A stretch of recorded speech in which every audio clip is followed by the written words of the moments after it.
Olá, minha gente! Hoje eu queria compartilhar com vocês a respeito de uma reflexão que o Espírito Santo me levou a fazer num momento super improvável, enquanto eu conversava com algumas amigas semana passada. O texto que eu escolhi, que foi o texto que na verdade ele escolheu, está em João, no capítulo 8, versículo 32, uma passagem que eu tenho certeza que você ouviu muito nos últimos tempos. Diz assim o texto: conhecereis a verdade, e a verdade vos libertará. Obviamente que João falava a respeito de Jesus. Jesus é o nosso libertador. Era para ser assim. Era para que a gente conhecesse a Jesus e era para que nós nos tornássemos livres.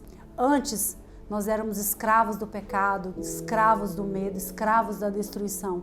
Aí conhecemos a Jesus, o reconhecemos como um único Senhor, como o nosso Salvador. E por causa do sangue de Jesus, estamos livres da condenação, livres da escravidão do pecado, livres da escravidão da carne. E aí para nós resta o quê? Resta como responsabilidade avançarmos na nossa salvação. Porém, infelizmente, o inimigo anda à solta e, óbvio, ele não desiste fácil. E mais infelizmente ainda, o inimigo muitas vezes não é só o diabo, muitas vezes nós somos os nossos próprios inimigos. Infelizmente.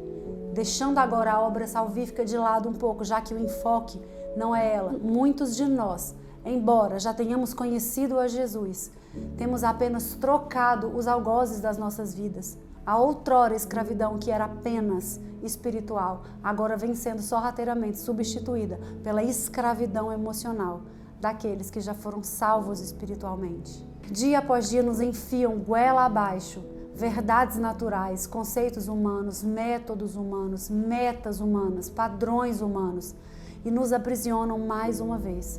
Dia desses, nessa roda que me inspirou, eu ouvi de uma pessoa que já era conhecedora de Jesus, relatando a respeito de um encontro de casais onde ela estava e assim dizia aquele que pregava: mulher que chega em casa e que não se arruma, que não coloca uma lingerie sexy, linda, depois não pode reclamar quando o marido vai buscar algo fora de casa. Oi? Como assim? Até quando, falando em nome de Jesus, nós vamos manter as pessoas escravas de preconceitos tão rasos? Nós dizemos que nas nossas igrejas temos homens livres, de terno, gravata, Bíblia debaixo do braço, mas nos bastidores, nas nossas falas subliminares, mantemos esses mesmos homens como escravos dos seus instintos. Até quando trataremos esses homens que são de Deus como meros reprodutores sexuais? Até quando nós vamos distorcer a imagem sacerdotal do homem planejada por Deus com tamanha perfeição e induziremos os mesmos a essa vertente opressora, disfuncional? Desde quando o casamento é mantido única e exclusivamente pelo sexo? Desde quando matrimônios têm como base de sustentação barganhas carnais? Conhecereis a Jesus e sereis livres. Um homem que é livre porque conheceu a Jesus não luta por uma família após uma noite de sexo satisfatória ou por causa de uma esposa sedutora. Um homem que verdadeiramente conheceu a verdade de Jesus foi elevado a seu potencial máximo. Ele não luta por sexo, ele não luta por carne, ele não luta por corpo, ele luta por um ministério familiar, ainda que para isso ele precise morrer para os seus desejos carnais. Um homem livre conhece o possível peso da sua cruz. E ele não nega essa cruz, ao contrário, ele entende esse peso e escolhe essa cruz. Um homem livre por Jesus olharia para a mulher que está diante de si conforme aquilo que foi dito na Bíblia. Buscaria nela reflexos daquilo que ele próprio é e ele próprio gera. Por outro lado, uma mulher provida, amada, respeitada nas suas potencialidades, ensinada, nutrida pela palavra de Deus, vivida por esse homem. Uma mulher amparada, envolta em um ambiente de segurança, de proteção, gerados sim por um sacerdote que entende o seu papel e que cuida da sua casa, provavelmente será uma mulher que deseja agradar aquele que a conduz em amor. Nós evangélicos, sem perceber, nos tornamos agentes escravizadores de meninas, criticamos as suas roupas, a forma como elas falam, negamos a essas meninas o tempo de Deus para que elas entendam a sua nova identidade. involuntariamente, por sermos escravos de dogmas que, repetidos centenas de vezes, se tornam verdades para nós, acabamos reproduzindo no ambiente cristão esses valores distorcidos. E aí, sem que a gente perceba, lá estamos nós, oprimindo mulheres e dizendo a elas que mesmo após terem recebido a Cristo, elas precisam se coisificar para serem aceitas. Obrigamos tantas mulheres a se enquadrarem violentamente a padrões pré-definidos de roupas, de atitudes, de falas. As calamos em seus interiores sem permitir com que essas mulheres floresçam, guiadas pelo Espírito Santo de Deus. E conhecereis a verdade, e a verdade vos libertará. Mas não, de repente, basta olhar para o lado e vemos jovens querendo se matar porque tem lá seus 25, 27, 30 anos e ainda não conseguiram conquistar o tal famoso R$1 milhão. De repente, vemos pessoas talentosas, com projetos incríveis, às quais Deus entregou um dom, desejando morrer fisicamente, porque afinal cumpriu todo o manual teológico de sucesso, de prosperidade, declarou, trouxe pessoas para o projeto, estabeleceu metas de consumo plausíveis, sonhos imediatos, ofertou grandes valores. E aí? Nada. O tal sucesso ainda não chegou. O imediatismo tem nos escravizado e nos faz suprimir unilateralmente o tempo soberano de Deus. Pegamos Deus e dizemos para Ele, não é o seu tempo, mas é o meu tempo.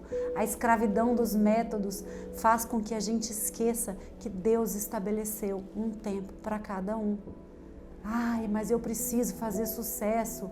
O sucesso de hoje há muito tempo não tem nada a ver com o verdadeiro sucesso bíblico. Sucesso hoje virou sinônimo de like, de conferências cheias, de milhões de views e compartilhamento. E olha, falo até de sucesso ministerial. A fórmula é tão boa que já podemos pregar as nossas verdades como sendo verdades absolutas. Tudo hoje em dia parece que se resolve com impulsionamento. Invista em impulsionamento, vai acontecer. Escolha as ferramentas certas. Vamos lá, trabalhe os algoritmos, contrate uma equipe top, pronto, tá aí a fórmula do sucesso. Num piscar de olhos. Efésios, fica de lado, é coisa ultrapassada.